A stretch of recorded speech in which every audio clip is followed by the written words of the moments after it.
Good morning, students. Good morning to all. And last day we have studied about the small scale industries and large scale industries and what is the role of small scale industries in economic development. So today just we will go to the next concept. So today just we will study about the nationalization of banks. Nationalization of banks. Why the government have to nationalize the banks? Mean so after independence, the government of India adopted planned economic development. So for this purpose, 5-year plans came into existence since 1951. And not only that, the main objective of the economic planning aimed at social welfare only, as we have studied already. So before independence, commercial banks were in the private sectors. So these commercial banks fail in helping the government to achieve the social objectives of planning. So even if our governments are made the planning to achieve the economic goals, they need more amount, more financial facilities. But before the independence, all the banks are in the hands of the private sectors. And not only that, the private sector banks did not help to the governments to achieving their economic goals. So that the government decided to nationalize the 14 major commercial banks on 19 July 1969.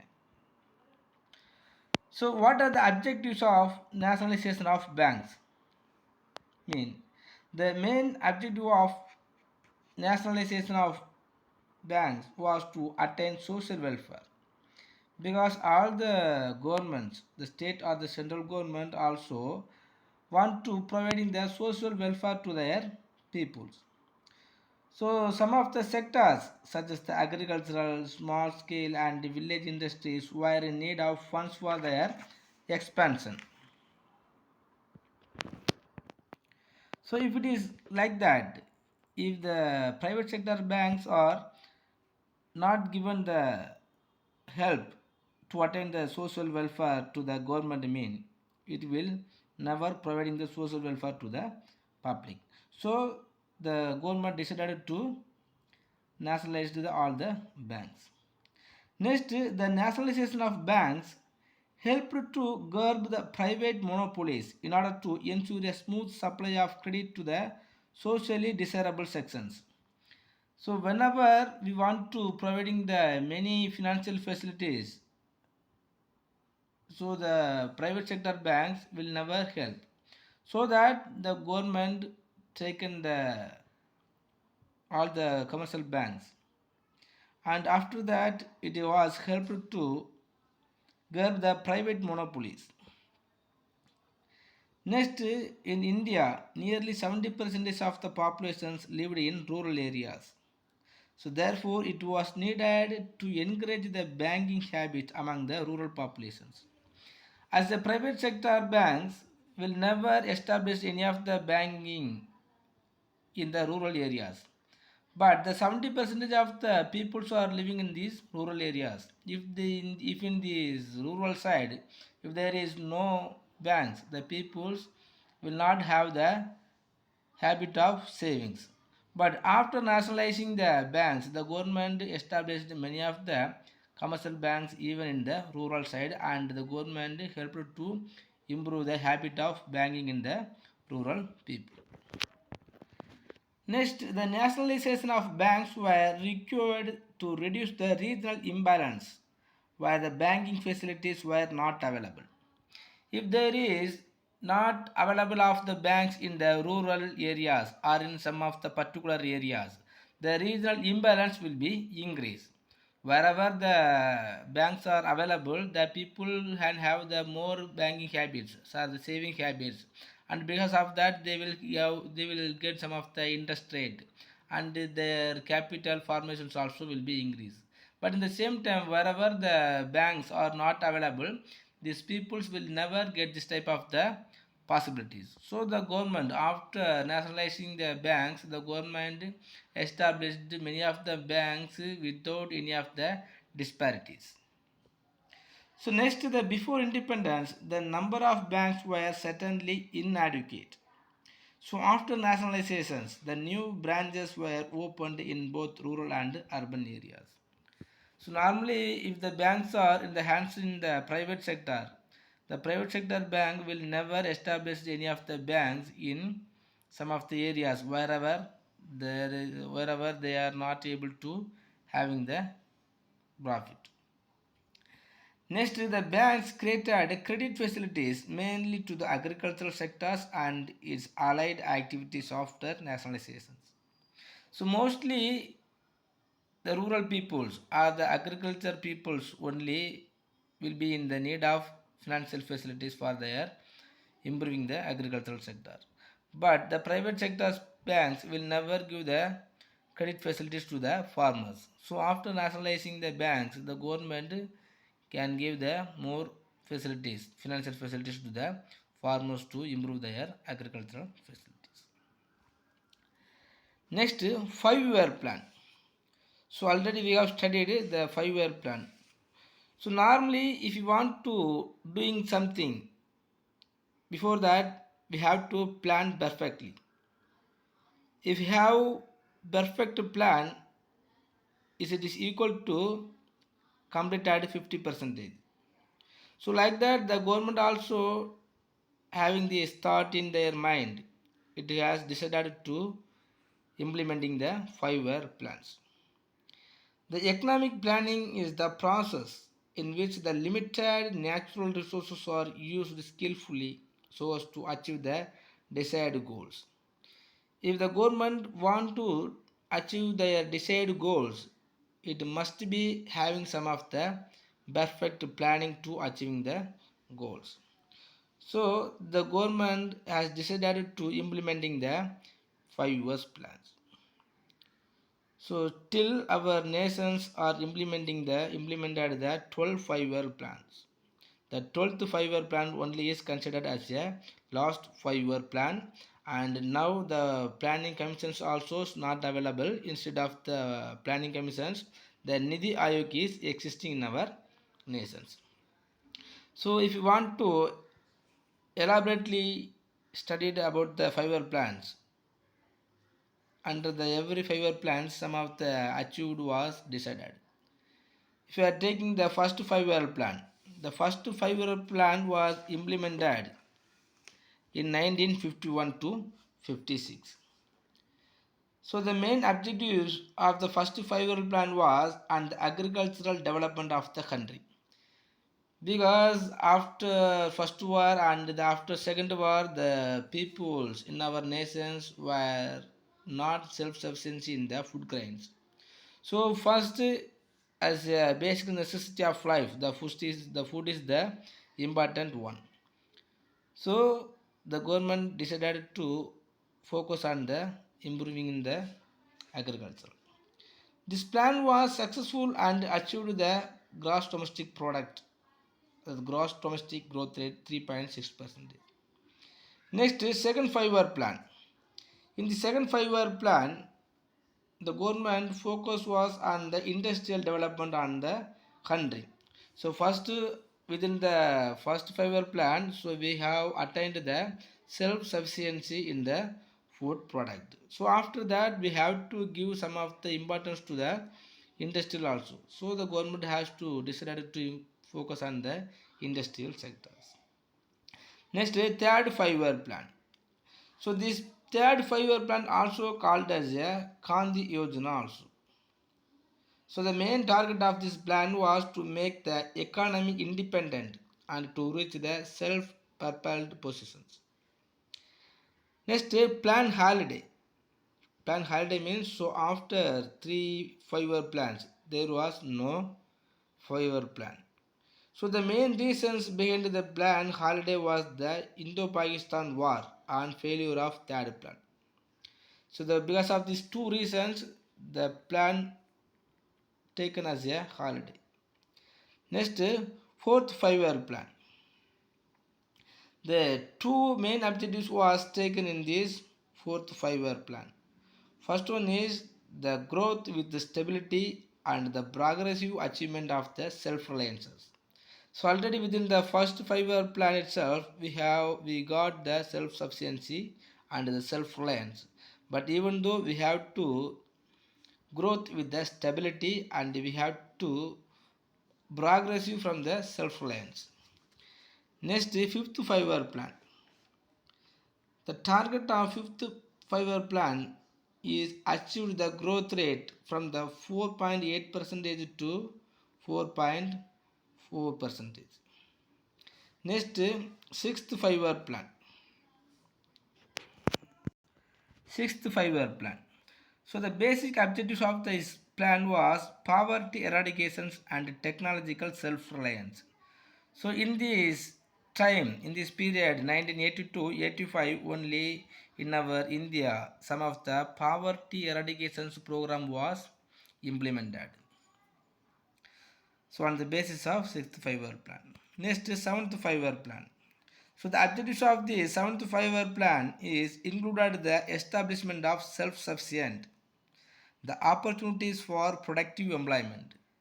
So in this time only the bank also has been increased and it was provided many financial facilities for the small scale industries and the agricultural industries also.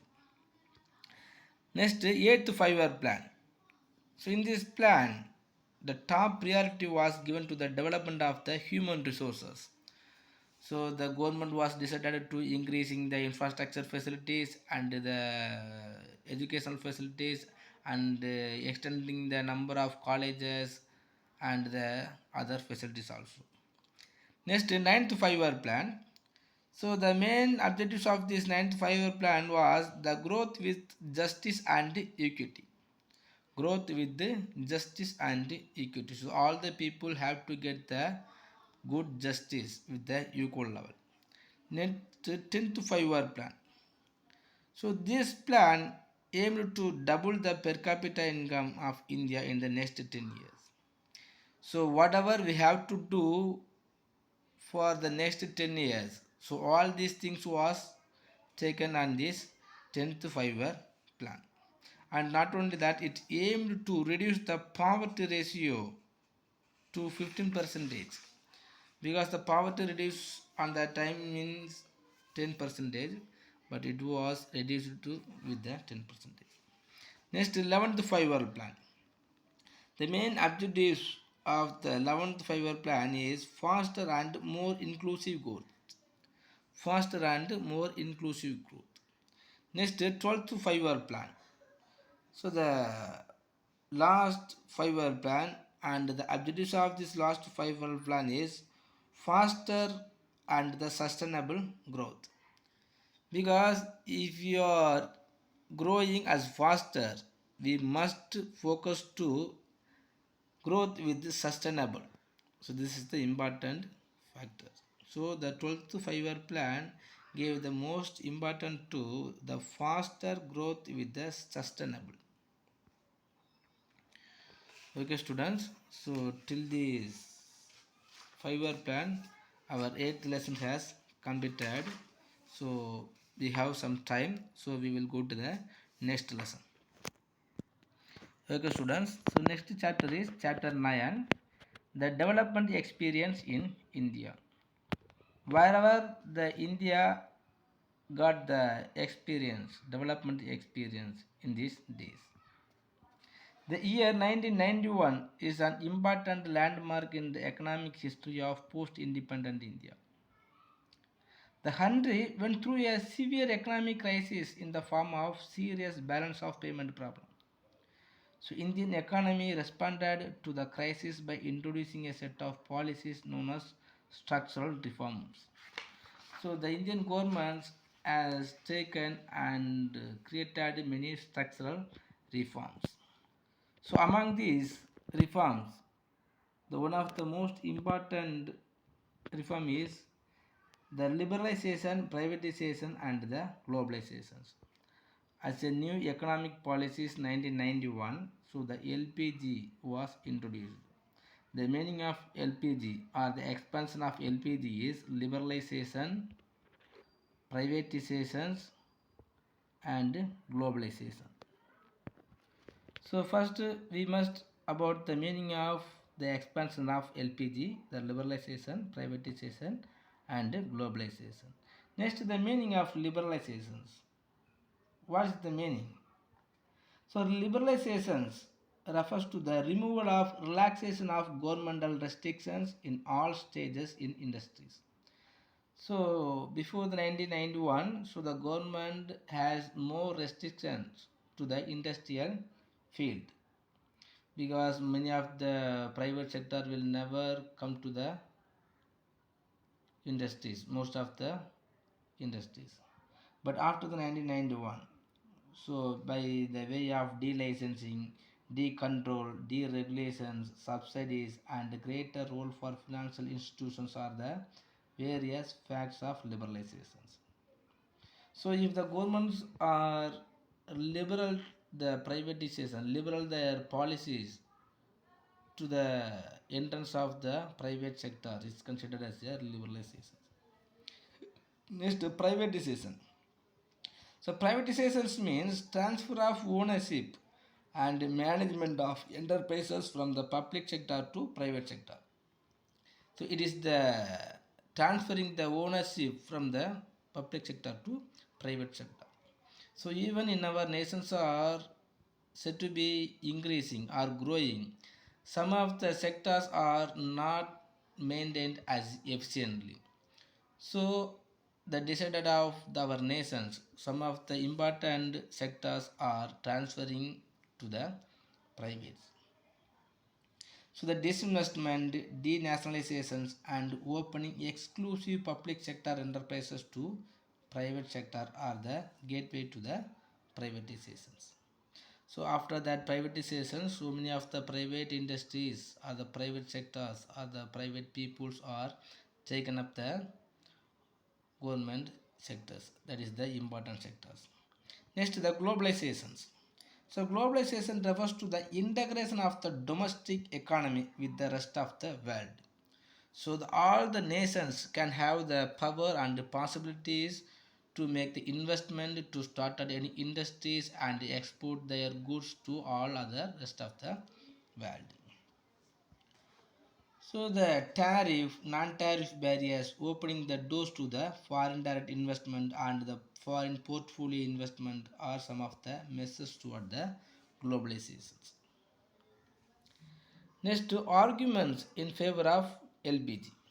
So some of the economists and some of the industrialists also has given some of the arguments in favor of LPGs. What are the argument in favor of LPGs are? The liberalization was necessitated because various licensing policies were said to be deterring the growth of the economy. So before the 1991, so the government has many restrictions to providing the licensing, and because of that the industrial sector did not improve as to improving our economy. Next, privatization was necessitated because of belief that the private sector was not given enough opportunity to earn more money. The government sector did not give more employment opportunity and more did not give any opportunity to earning the more money to the public. But after given to the private sectors created many employment opportunities and give more opportunities to earning more money. Because of that, the gross domestic product of our nations was also increased. Next, the globalization was necessitated because today a developed country can grow without the help of the underdeveloped countries. So just if you are thinking yourself, you could understand because many of the raw materials are going to the developed nations from the developing or underdeveloped countries, because many of the underdeveloped countries only are producing or involving in this agricultural sector, and many of the raw materials for the industrial sectors are coming from the agricultural sectors only. So the natural and human resources of the developing countries are exploited by the developed countries, and the developing economies are used as a market for the finished goods of the developed countries. So after the privatization, so many of the peoples are come to our host countries in the name of foreign direct investment, and all the human resources, all the natural resources are used only for our increasing in gross domestic product. Next, arguments against LPGs. So even many of the economists and industrialists are given up some of the favorable arguments. Some of the economists and industrialists and some of the common people also given up some of the argument against the LPGs. So what are the arguments of against the LPG is the liberalization measures when effectively enforced, the favor on unrestricted entry of the foreign companies in the domestic economy. Such an entry prevents the growth of the local manufacturers. So if you are allowing the LPGs, many of the entrepreneurs or many of the investors from the developed countries are come to our nations, and they will start at any of the industries, and if they will produce any of the product by using our natural resources, and not only that, it will be affecting our manufacturer of host countries. Next, the privatization measures the favor of continuance of the monopoly power. So only the powerful people can sustain in a business market. The social justice cannot be easily established and maintained. So if you are allowing the privatizations, so the big the rich people will start at any of the industries, and in the beginning he will sell their product as a local at the low price, and after that, so after exploiting, after exhausting our local manufacturer, so the foreign manufacturer will become as a monopolistic power. Next, as globalization measures tend to integrate all economies of the world and bringing them all under one umbrella. So they pave the way for redistribution of economic power at all that world level. Only the already well-developed countries are favored in this process, and the welfare of the less developed countries will be neglected. So if you are allowing the LPGs, some of the well-developed nations only can easily dominate all other developing or developed countries, and these peoples can easily dominate the world politics. So for these purposes, some of the economists argued against the LPGs. Here we have to note one thing. Some of the major changes was arranged after 1991. So the foreign exchange reserves started rising, and there was a rapid industrialization, and the pattern of consumption started improving. So even many of the problems are there. Some of the benefit also extended from one nation to another one of the nations because of our LPG policies. Next, industrial sector reforms. Industrial sector reforms. The Prime Minister of India announced the new industrial policy on July 24, 1991. This policy only is considered as a new economic policies. So it was radically liberalized the industrial policy itself and deregulated the industrial sector substantially. So some of the important initiatives by the government towards industrial policies. So the industrial delicensing, de-reservations of the industrial sector and the public sector policy, abolition of MRTP Act and foreign interest policies. So on the next class we can elaborately explain about these 5 industrial policies. Okay student, if you have any doubt in these liberalizations or the new economic policies or the 5-year plan, just you ask me, and if you have any doubt, just we can talk in the interactive sessions. Thank you.